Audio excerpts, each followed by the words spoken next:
친팔레스타인 시위에 참가한 컬럼비아대 한인 여학생이 영주권 박탈과 함께 추방 위기에 놓였습니다. 이민서비스국은 앞으로 영주권과 시민권 신청자들의 SNS 정보 제출을 의무화한다고 밝혔습니다. 트럼프 대통령은 어제 여러 국가들이 상호 관세 면제 및 감면 혜택을 받을 수 있다고 밝혔습니다. 올해 뉴저지에서는 주지사 선거뿐 아니라 주 하원 의원과 지역사회 리더를 뽑는 선거가 치러집니다. 한국 문화의 날을 연방기념일로 제정하는 움직임이 국회의사당에서 일고 있습니다. 소고기 가격이 급등하면서 한인들의 장바구니 물가도 더욱 오를 것으로 보입니다.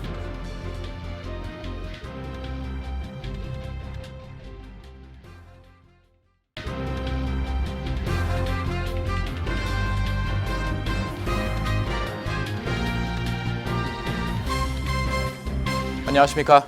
KBTV 뉴스 9 이천입니다.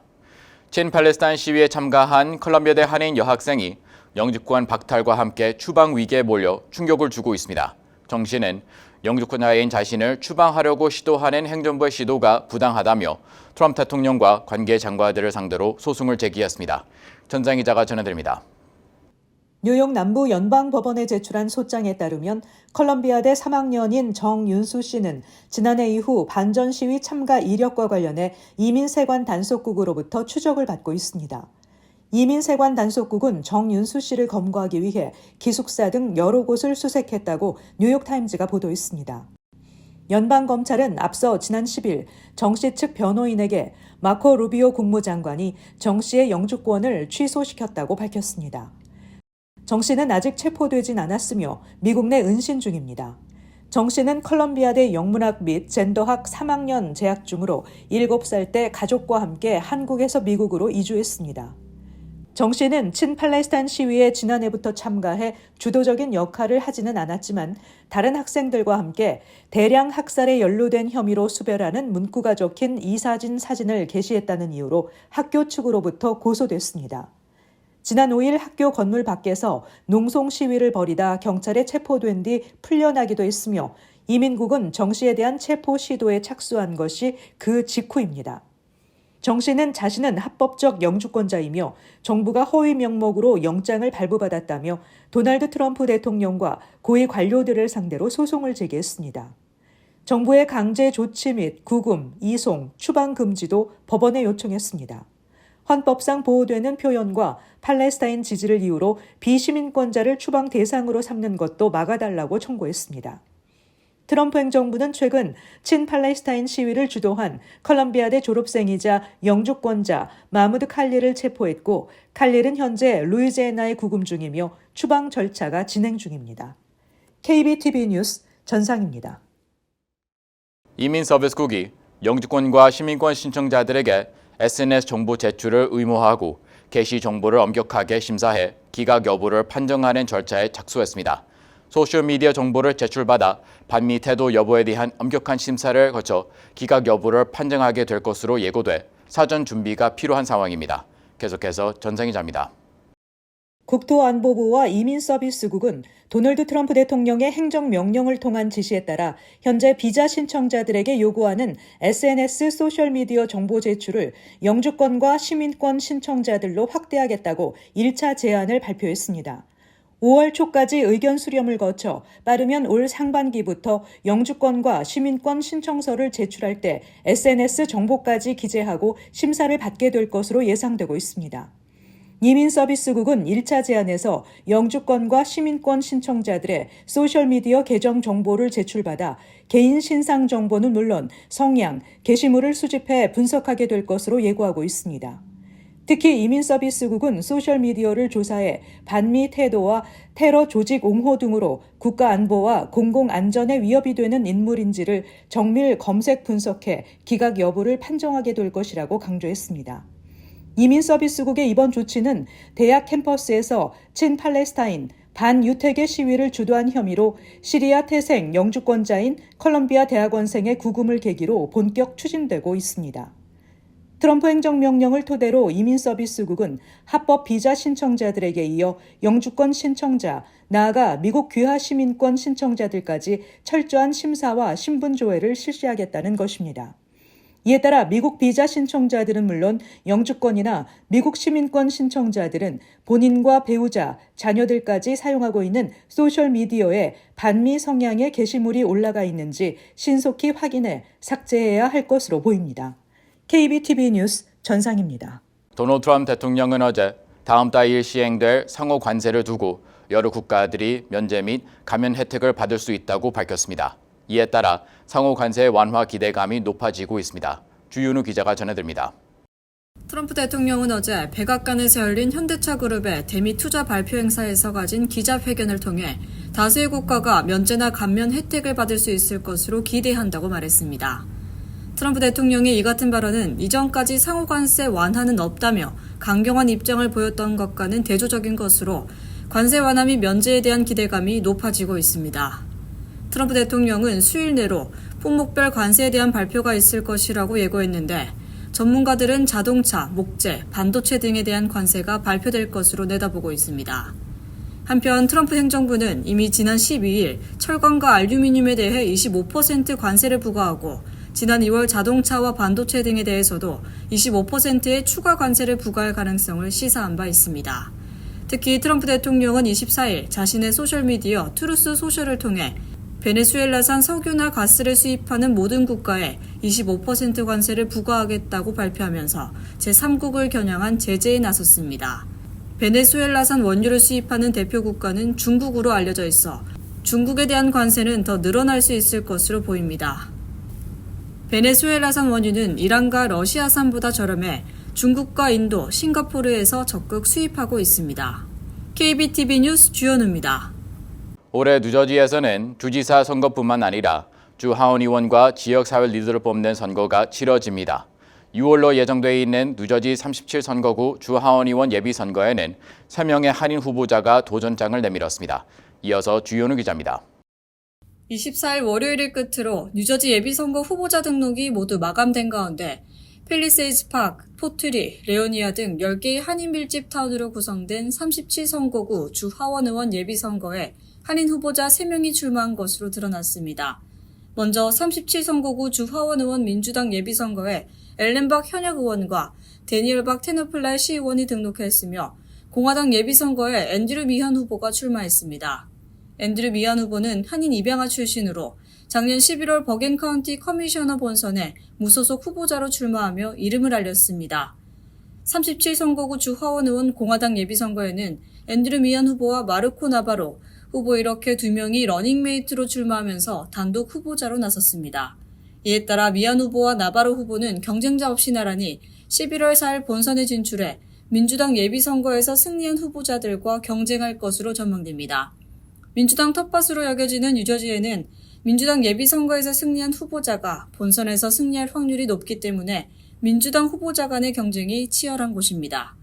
민주당 예비선거에는 2명의 후보자가 러닝메이트 형식으로 출마해 6명 중 다득표 2명만 당선돼 11월 치러질 본선에 진출합니다.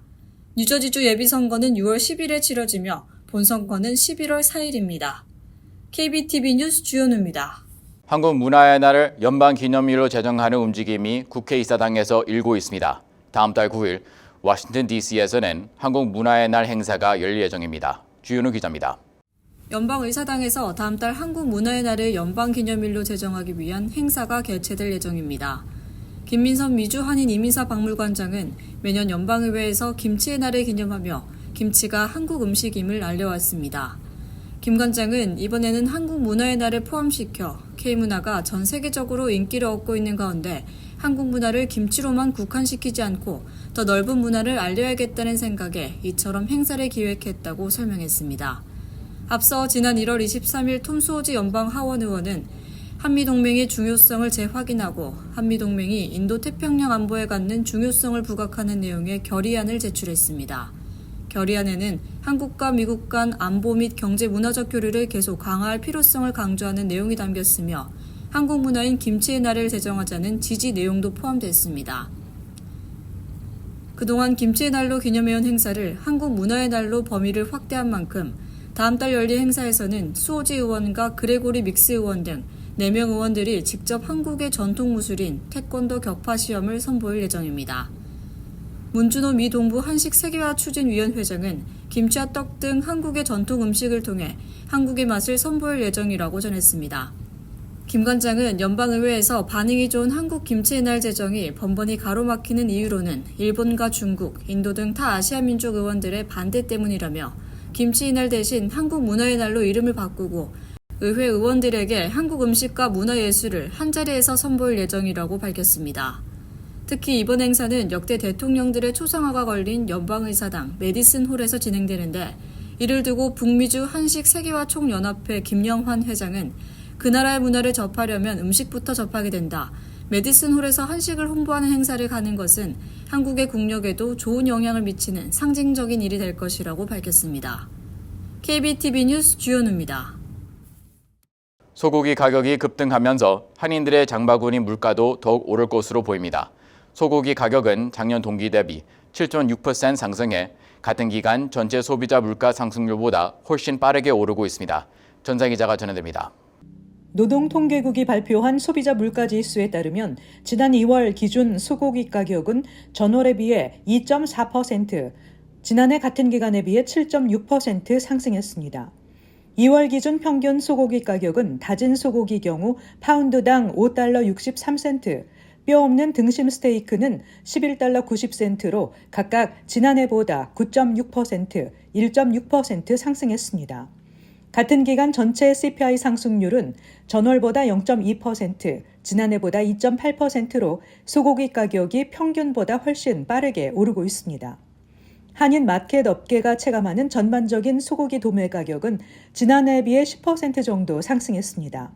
한인 도매 정육 업계에 따르면 LA 갈비의 경우 인플레이션이 고공행진을 기록하던 2022년 12월 기준 파운드당 7달러 70센트였던 갈비가 이달 기준 8달러 79센트로 14% 이상 오른 것으로 나타났습니다.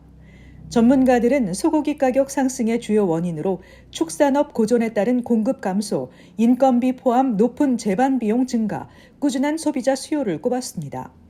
농무부는 1월 말 기준 전국 소와 송아지 수는 8,670만 마리로 지난해보다 1% 감소했다고 보고 있습니다.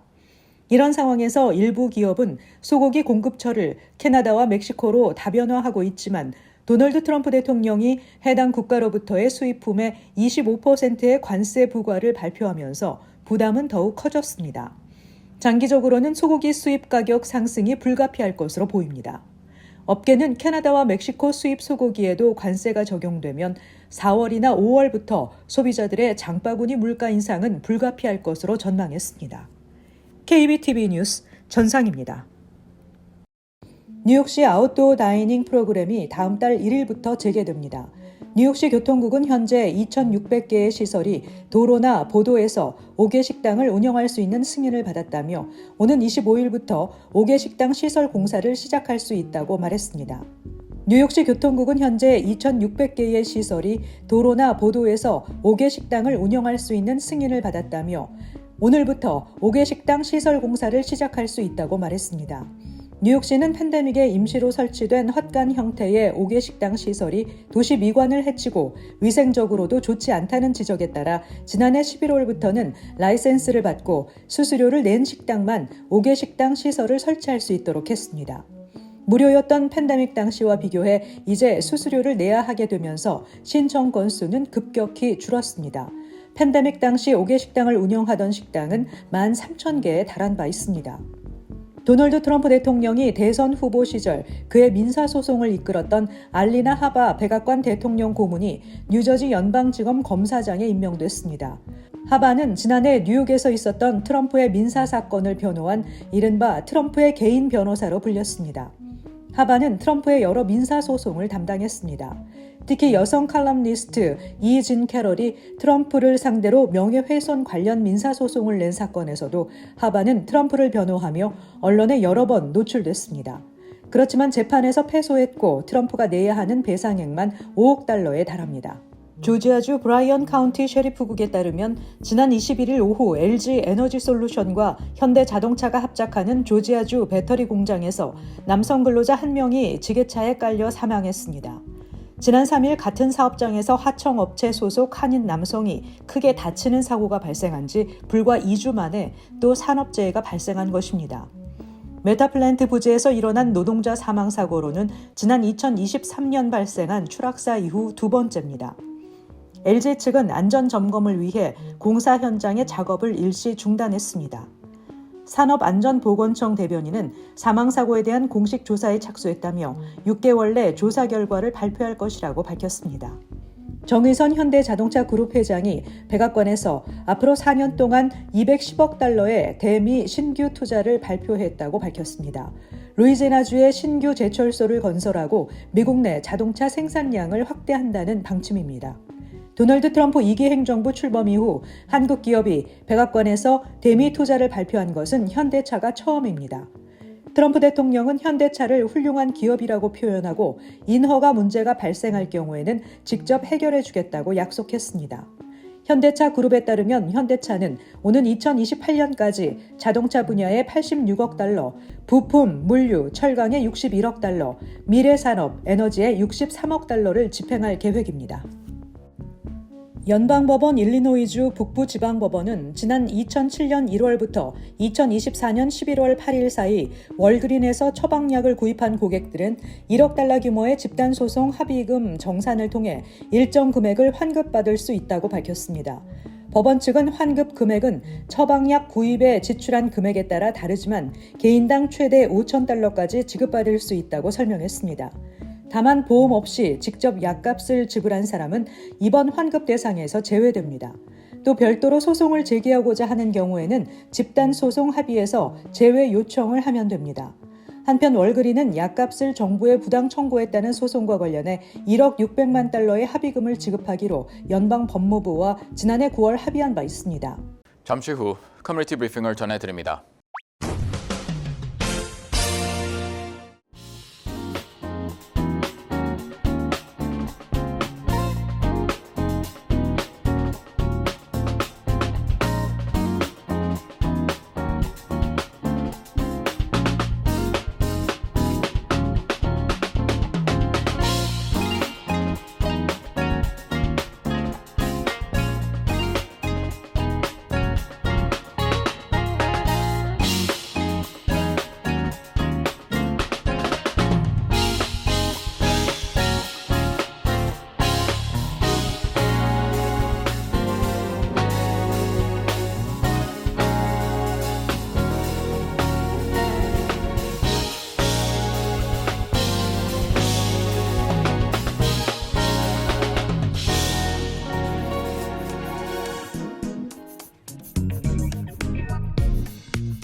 이어서 환율과 증시 전해드립니다.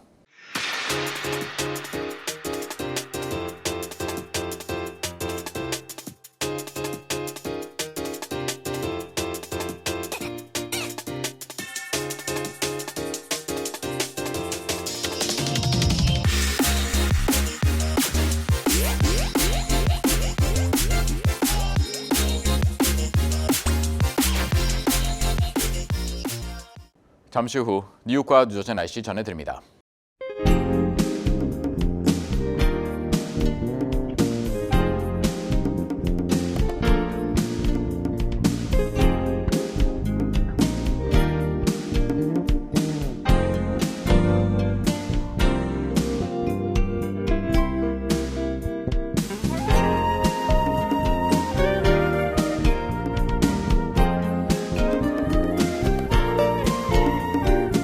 KBTV 뉴스9 마칩니다. 오늘도 시청해주셔서 감사합니다. 편안한 밤 보내시기 바랍니다.